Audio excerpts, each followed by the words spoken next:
पाकिस्तान महकमा मौसमियात ने सिंध भर के लिए शदीद गर्मी की लहर का अलर्ट जारी कर दिया है, जिसके तहत आइंदा चंद दिनों में सूबे के बेशतर इलाकों में मौसम इंतहाई गर्म और खुश्क रहने की पेशगोई की गई है।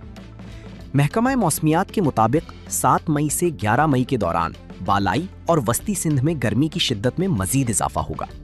इस दौरान दादू, शहीद बेनज़ीर आबाद, घोटकी, खैरपुर, नौशहरो फैरोज, जैकबाबाद, लाड़काना और सखर समेत मुख्तलिफ इजला में दर्जा हरारत 47 से 49 डिग्री सेंटीग्रेड तक जा सकता है।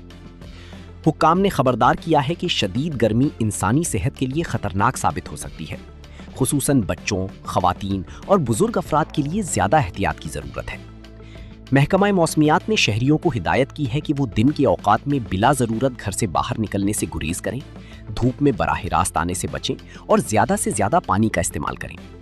काश्तकारों को भी मशवरा दिया गया है कि वो अपनी ज़रई सरगर्मियां खुसूसन गंदुम की कटाई मौसमी हालात को मद्देनजर रखते हुए तरतीब दें। मवेशियों को भी गर्मी से बचाने के लिए खुसूसी इक़दामात करने की ताकीद की गई है।